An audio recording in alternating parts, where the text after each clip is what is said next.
한때 한국 교회가 개독교라는 말을 참 많이 들었습니다. 왜 한국 교회가 이런 말을 듣게 되었을까요? 많은 이유가 있겠지만 저는 복음에 합당한 삶이 없기 때문이라고 생각합니다. 기독교와 개독교의 차이는 복음에 합당한 삶이 있느냐 없느냐입니다. 우리는 어떻습니까? 내게 복음에 합당한 삶이 있습니까? 바울이 몸부림쳤던 그런 영적 몸부림이 내 안에, 우리 안에 있습니까?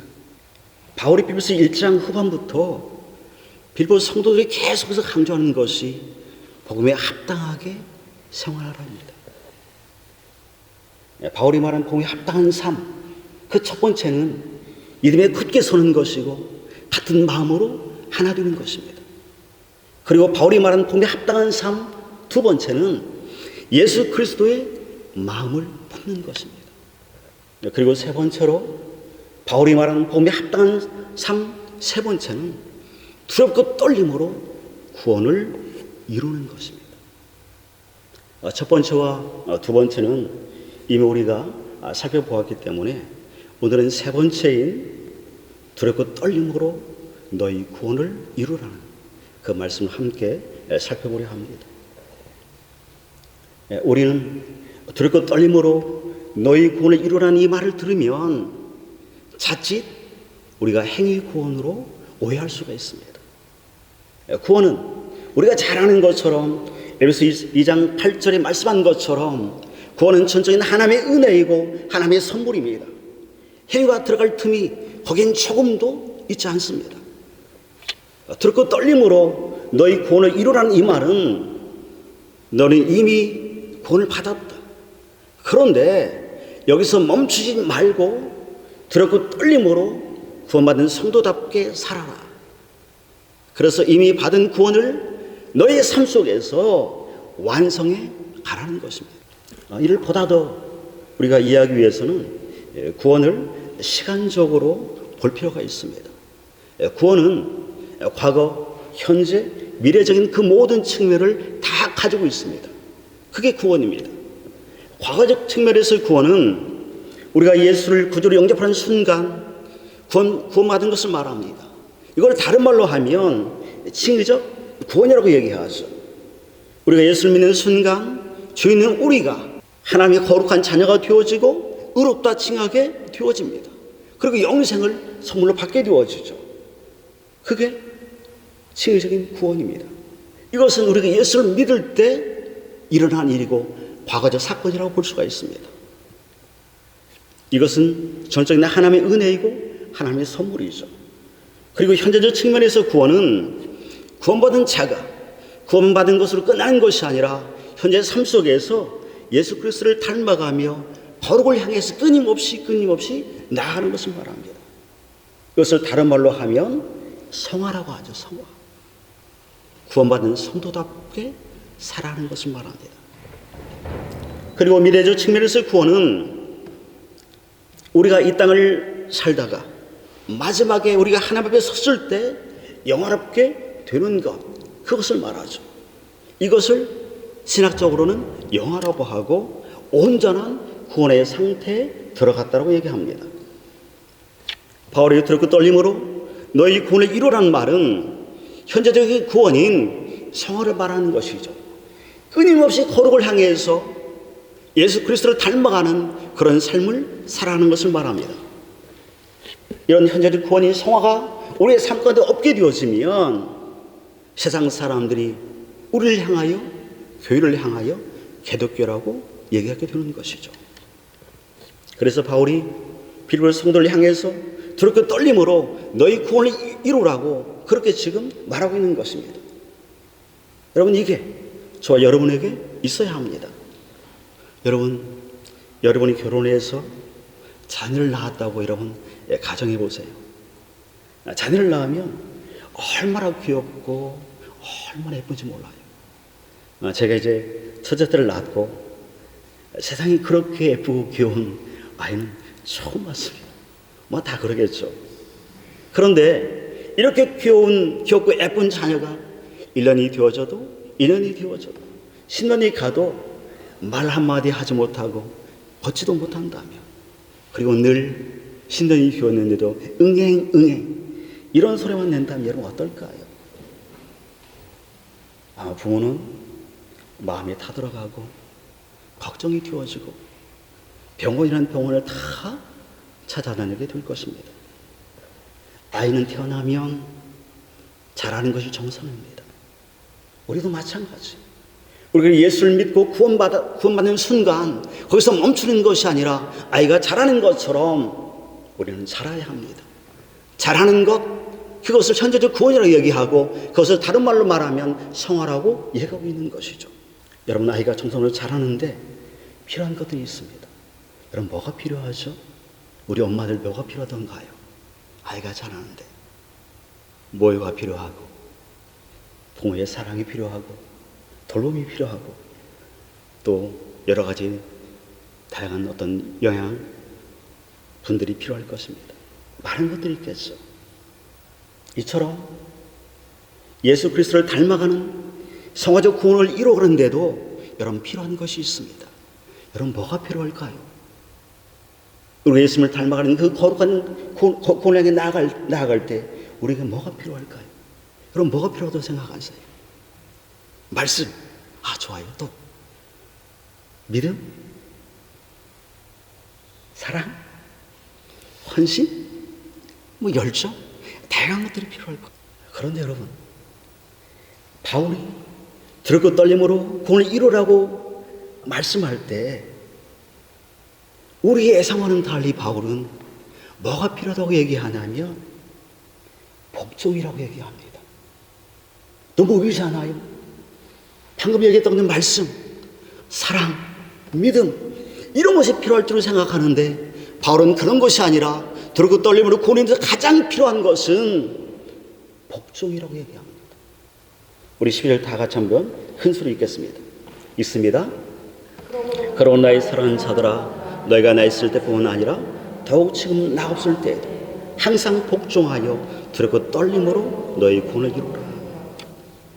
항상 복종하여 너희 구원을 이루라. 요즘 사람들은 복종을 좋아하지 않습니다. 복종이라고 말하면 거부하죠. 반항하죠. 그런데 왜 바울은 지금 항상 복종하러 두렵고 떨림으로 구원을 이루라고 말하는 것일까요? 여러분, 바울이 말하는 이 복종은 12절 그 앞부분을 보면 예수 그리스도께서 십자가에 죽기까지 복종하신 그 복종과 연결되어집니다. 그래서 그리스도께서 십자가에 죽기까지 복종하신 것처럼 너희도 그렇게 하나님께 복종함으로 너희 구원을 이루어 가라. 제가 고등학교 때 문학 청소년이었습니다. 교내에서 상도 타기도 했는데 자랑이 아니라요. 참 많이 좋아해요. 시도 좋아하고 국어를 굉장히 특히 좋아했습니다. 시 가운데 많은 시를 좋아했지만 한흥운의 복종이라는 시 여러분 아세요? 요즘 젊은이들 아마 못 들어봤을 거예요. 이 복종이라는 시를 굉장히 좋아했습니다. 그 시가 이렇게 시작합니다.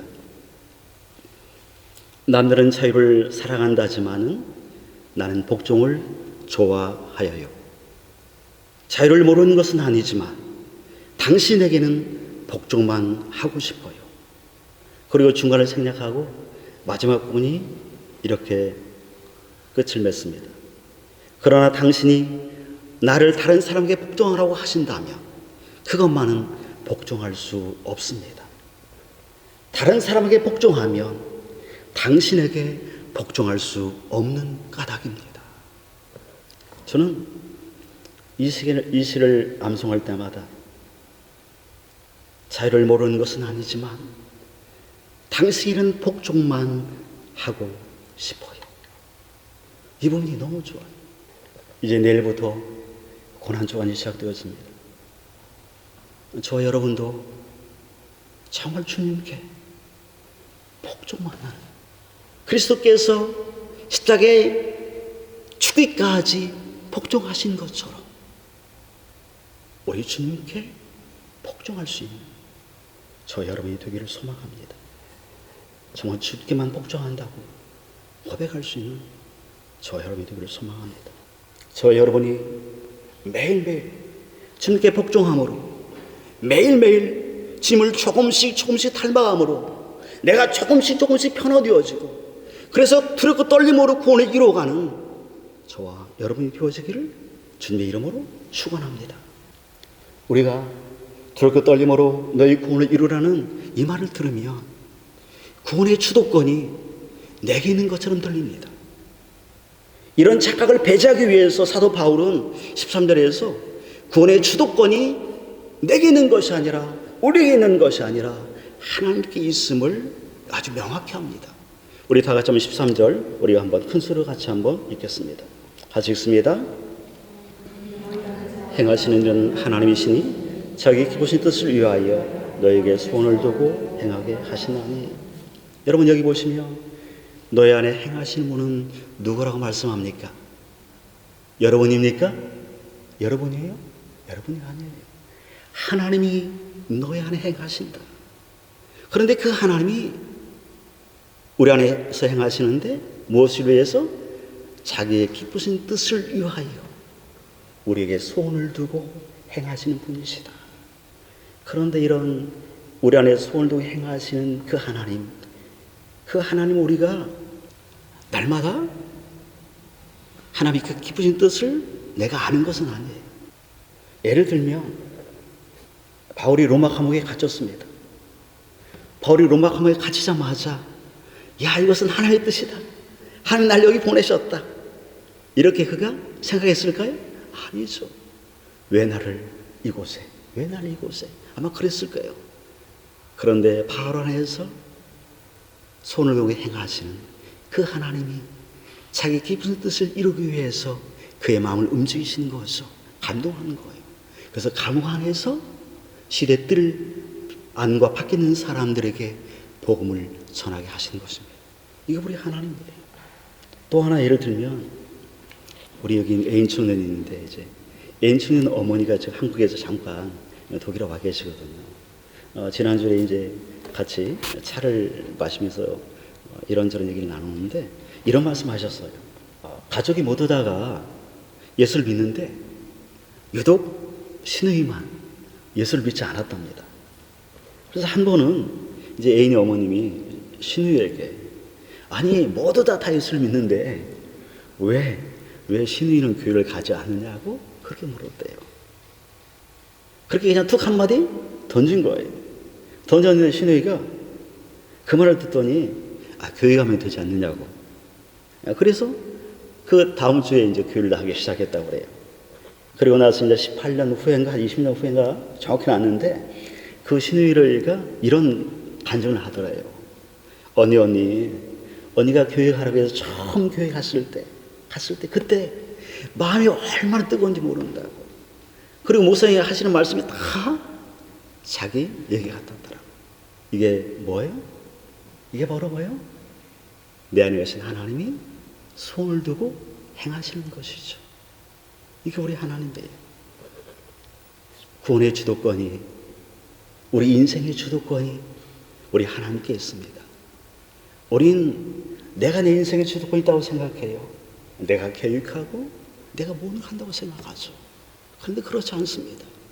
하나님이 우리 안에서 손도 행하심으로 나를, 내 인생을, 우리 가정을 이끌어 가시는 것입니다. 하나님은 지금도 구원의 주도권을 가지고 저와 여러분 안에서 손을 가지고 하나님의 그 거룩한 뜻을 이루기 위해서 저와 여러분을 이끌어 가시는 거예요. 언제까지? 천국에는 영화로운 그 상태에 이를 때까지, 우리 끝까지 견인해 가시는 분, 그분이 우리 하나님이십니다. 그렇게 우리는 어떻습니까? 그 하나님께 온전히 주님 십자가에 죽기까지 복종하시는 것처럼 그 하나님께 내가 복종할 수 있는 거예요. 그렇지 않습니까? 사랑하는 여러분, 매일의 삶 가운데 정말 그런 주님께 내 인생을 걸고 복종할 수 있는 저와 여러분이 되기를 소망합니다. 여러분, 두렵고 떨림으로 구원을 이루는 말은 끊임없이 거룩을 향해서 나아가는 것을 말합니다. 내가 끊임없이 주님을 닮아가는 것을 말합니다. 결코 멈추지 않은 거예요. 내가 시련이 온다 할지라도, 내가 어려움이 닥친다 할지라도 거기서 멈추는 것이 아니라, 시련이 온다 할지라도 마치 바울이 감옥에서도 끊임없이 주를 향해 나갔던 것처럼 내가 끊임없이 거룩을 향해서 발걸음을 내리는 것입니다. 여러분, 그러면 왜 바울이 빌립보 성도를 향해서 들고 떨림으로 구원을 이루고 말씀했을까요? 왜 끊임없이 거룩을 향해 나아가라고, 끊임없이 주님을 닮아가는 그 삶을 멈추지 말라고 그렇게 얘기하는 걸까요? 그 이유가 뭘까요? 어그러지고 거스른 세대 가운데 하나님의 흠없는 자녀로 그들 가운데 빛들로 나타나게 하기 위해서입니다. 우리 15절 같이 읽습니다. 거기에 분명히 말씀하고 있죠. 우리 큰 소리 읽겠습니다. 너희가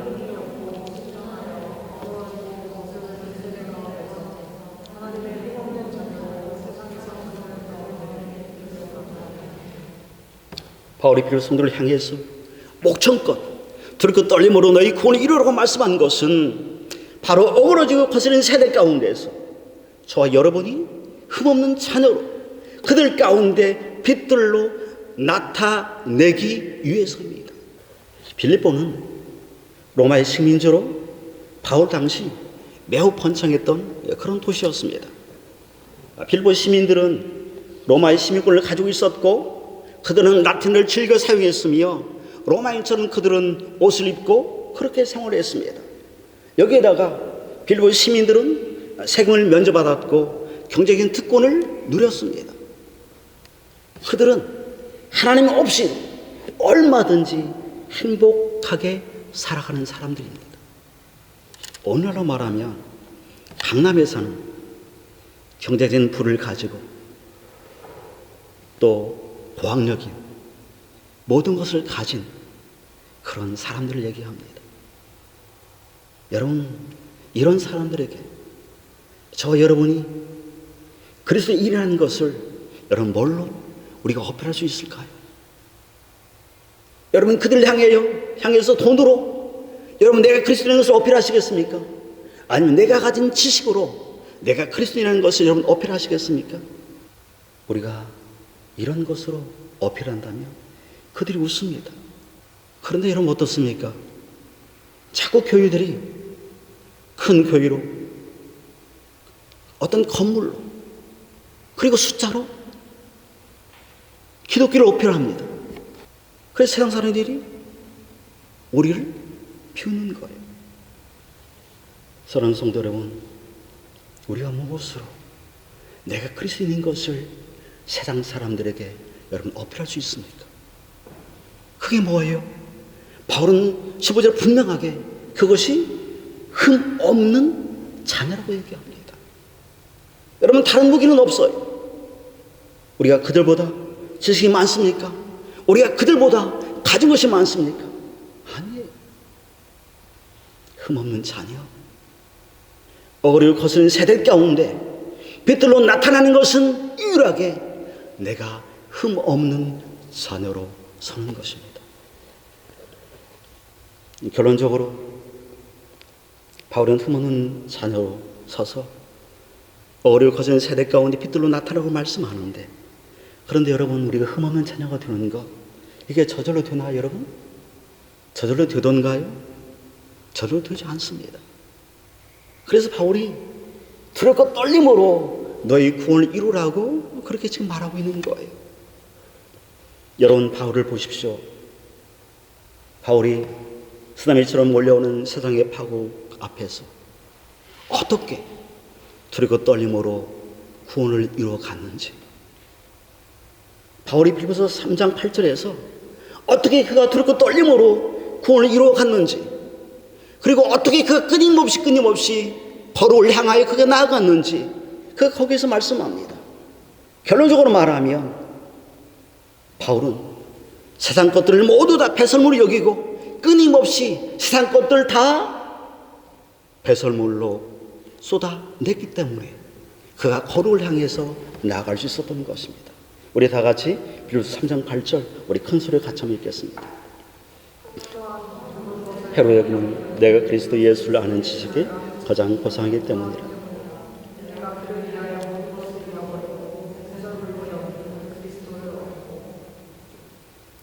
바울이 실족하지 않고 넘어지지 않고 그리스도를 닮아가고 표대를 향하여 끊임없이 달려갈 수 있었던 것은 그 비결은 세상의 것들을 자기 안에서 끊임없이 배설해낼 수 있었기 때문입니다. 여러분, 한 번으로 끝나는 것이 아니에요. 배설을 여기다는 말은 원어를 보면 현재 진행형으로 되어 있습니다. 한 번으로 끝나지 않고 매일매일 계속해서 쓰나미처럼 밀려오는 세상의 그 모든 것들을 내가 온몸으로 받아낼 뿐만 아니라 그것을 어떻게 해요? 다시 배설물을 쏟아내는 그 일을 했기 때문에 가능합니다. 우리도 마찬가지예요. 오늘의 시대는 바울의 시대보다 더 여러분 세상적인 것들이 쓰나미처럼 우리를 향하여 몰려오고 있습니다. 이런 시대에 사는 저와 여러분이 그 세상의 것들을 모두 다 우리가 받아들이고 배설하지 않는다면 여러분 어떻게 될까요? 세상의 것들을 우리가 받아만 들이고 배설하지 않는다면 우리도 세상 사람처럼 세상과 함께 세상에 휩쓸려 가고 말게 될 것입니다. 여러분, 왜 그렇게 믿음 좋은 사람들이, 그렇게 잘 나가는 목사님들이 여러분 실족하고 넘어지고 여러분 쓰러집니까? 뭐 때문에 그렇죠? 어느 순간에 배설하는 것을 멈춰서 그런 일을 하는 것입니다. 배설해야 할 때 배설하지 않는 거예요. 여러분, 며칠만 화장실 안 가보세요. 어떻죠? 아마 하루 한 이틀 정도 안 가도 아마 여러분 배가 아프고 견딜 수 없을 거예요. 그게 우리예요. 영적도 똑같습니다. 내가 세상의 것들이 내 안에 들어왔는데 그런 것들을 내가 쏟아내지 아니하고 그걸 내가 온몸으로 갖고 있다면 여러분 어떻게 될까요? 내 영이 견딜 수 없어요. 그걸 반드시 사도 바울이 배설물을 여겼던 것처럼 그것을 흘려 보낼 수 있어야 합니다. 그래서 바울이 빌립보 성도를 향하여 항상 복종함으로 두렵고 떨림으로 너희 구원을 이루라고 그렇게 말씀하는 겁니다. 구원을 이루라는 말도 현재 명령형이에요. 한 번으로 끝나는 것이 아니란 말입니다. 계속해서 거룩을 향하여 나아가는 말씀이죠. 사랑하는 성도 여러분, 여러분 지금 어떤 상황을 살고 계십니까? 지금 두렵고 떨림으로 구원을 이루어가고 계십니까?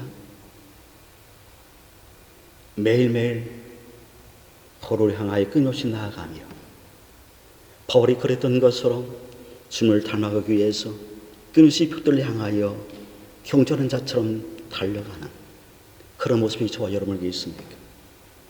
바울이 거룩을 지키기 위해서 세상의 그 모든 것들을 다 배송을 여기며 그 모든 것들을 다 쏟아냈던 것처럼 오늘 저와 여러분의 삶 가운데 세상의 것들을 모두 다 배송을 여기면서 그렇게 살아가고 있는지 다시 한번 여러분 돌아보시면서 내 안에 그런 삶이 있기를 간절히 소망하면서 그렇게 십자가 붙들고 제 말씀 붙들고 나아가는 저와 여러분 되어지기를 주님의 이름으로 축원합니다.